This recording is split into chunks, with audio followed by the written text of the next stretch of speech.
Pagi Saklar, selamat pagi semuanya. Hari ini Saklar kita memasuki hari yang ke-75. Dan di hari yang ke-75 ini, pembacaan Alkitab kita terambil dari kitab Hakim-Hakim, pasal 16 sampai dengan pasal yang ke-18. Dan inilah dia Bible Summary untuk kitab Hakim-Hakim, pasal 16 sampai dengan pasal yang ke-18.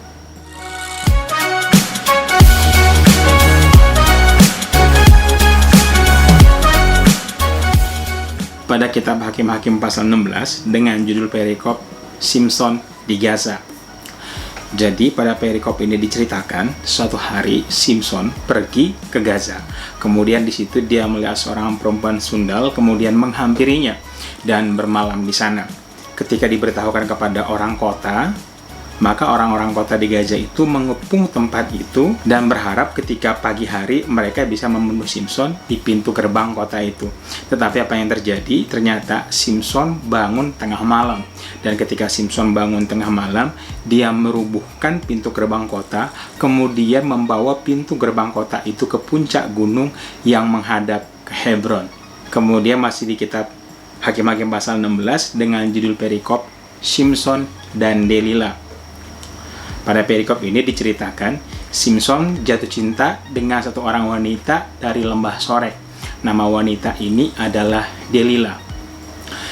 Dan hal ini diketahui oleh raja-raja kota Filistin. Oleh karena itu raja-raja kota Filistin mendatangi Delila dan menjanjikan uang 1.100 perak buat Delila apabila Delila berhasil membujuk Simson untuk membuka apa yang menjadi kelemahannya. Kemudian Delila pun membujuk Simson untuk menceritakan rahasia kekuatannya. Kemudian Simson bercerita apabila dia diikat dengan 7 tali busur yang baru yang belum kering, maka dia akan menjadi lemah dan sama seperti manusia lainnya.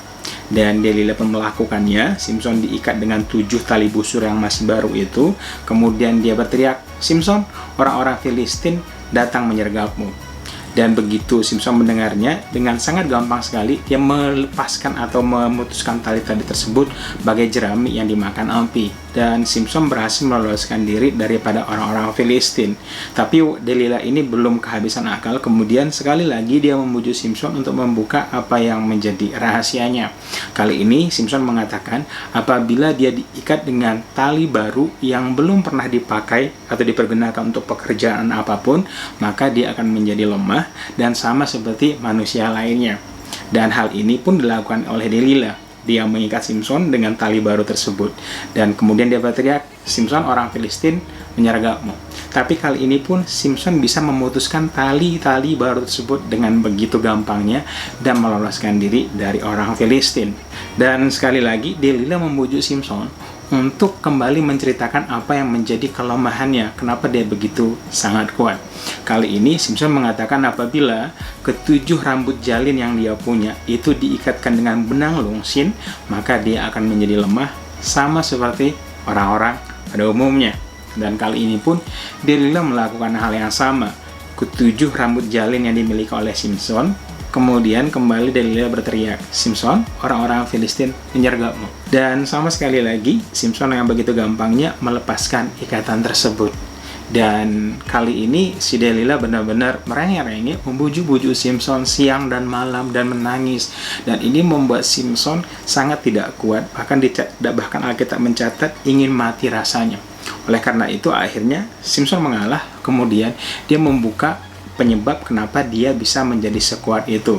Simson menceritakan bahwa sejak dalam kandungan ibunya, dia adalah nazir Allah. Oleh karena itu, Simson tidak boleh rambutnya dicukur.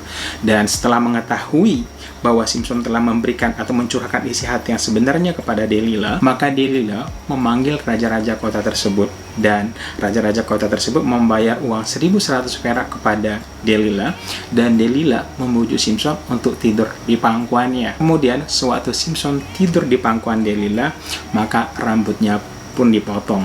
Dan sekali ini lagi Delila berseru, "Simson, orang Filistin menyergap engkau. Simson berpikir akan bisa menyelamatkan diri lagi karena dia berpikir seperti yang sudah-sudah Tuhan akan menyelamatkan aku.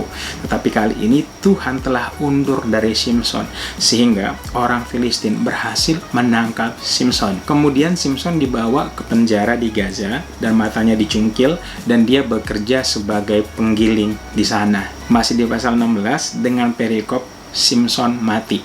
Jadi diceritakan di sini, raja-raja orang Filistin berkumpul untuk mengadakan persembahan bagi dewa mereka, dewa Dagon.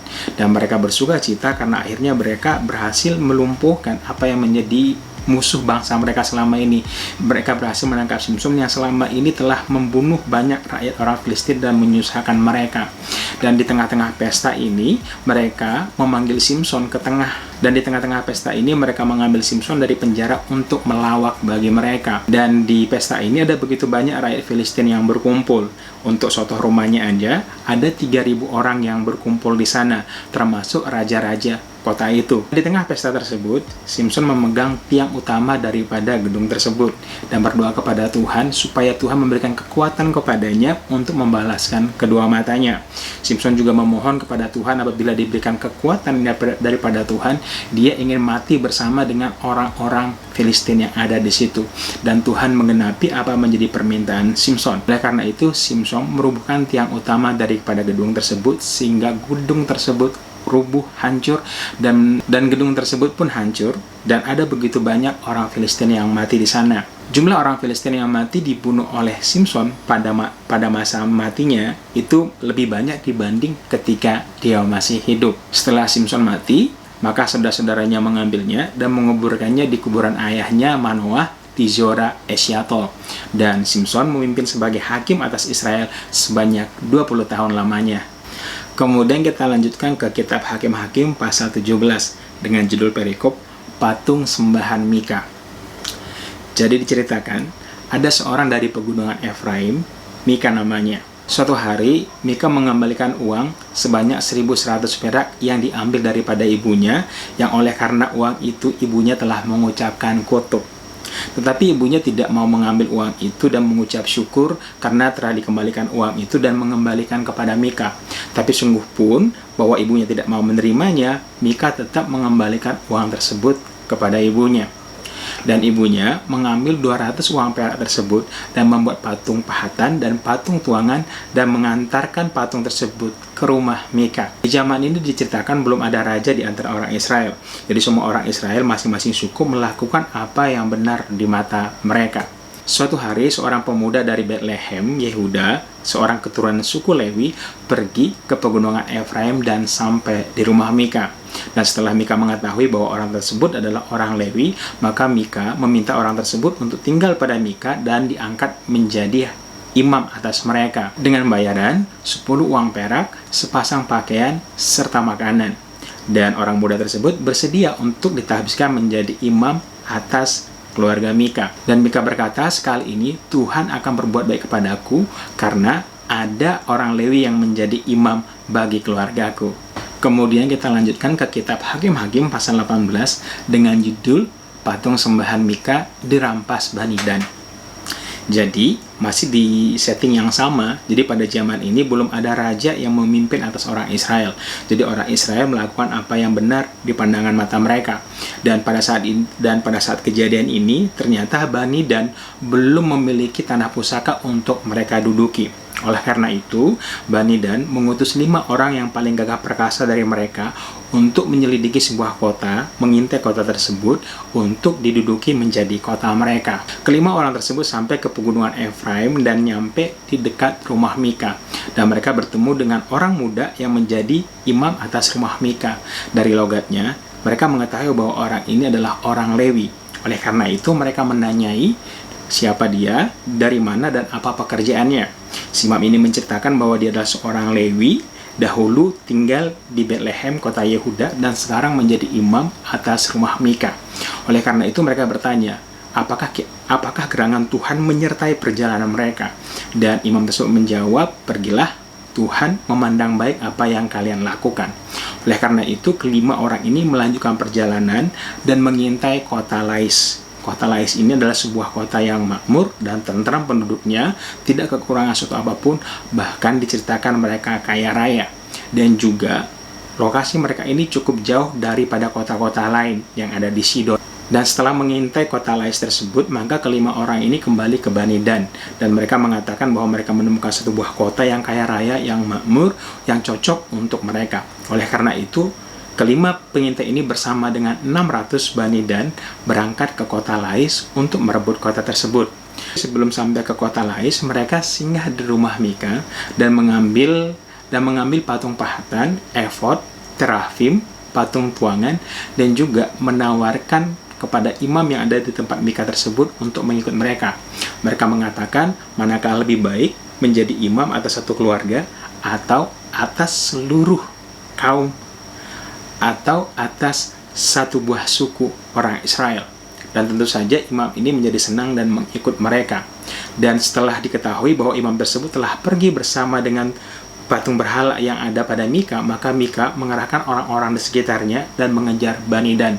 Setelah mereka bertemu, Mika menanyakan apa maksudnya mengambil Tuhannya, mengambil berhalanya beserta dengan imam yang ada di rumahnya. Kemudian Bani Dan memperingatkan kepada Mika supaya tidak usah mencampuri urusan mereka, karena nanti takutnya ada di antara suku Bani Dan yang tersinggung dan terjadi pertumpahan darah. Setelah Mika melihat bahwa jumlah Bani Dan ini memang lebih besar daripada jumlah pasukannya, akhirnya Mika kembali ke rumahnya. Diceritakan selanjutnya, Bani Dan akhirnya menyerbu kota Lais dan berhasil memukul kalah kota Lais dan membangun kembali kota tersebut sesuai dengan nama bapa leluhur mereka, yaitu kota Dan mendirikan patung berhala Mika di kota tersebut dan mengangkat Yonatan bin Gersom bin Musa dan anak-anaknya menjadi imam atas suku Dan. So, itulah dia Bible Summary untuk kitab Hakim-Hakim pasal 16 sampai dengan pasal yang ke-18. Dan sekarang waktunya kita masuk ke dalam renungan kita di video berikutnya.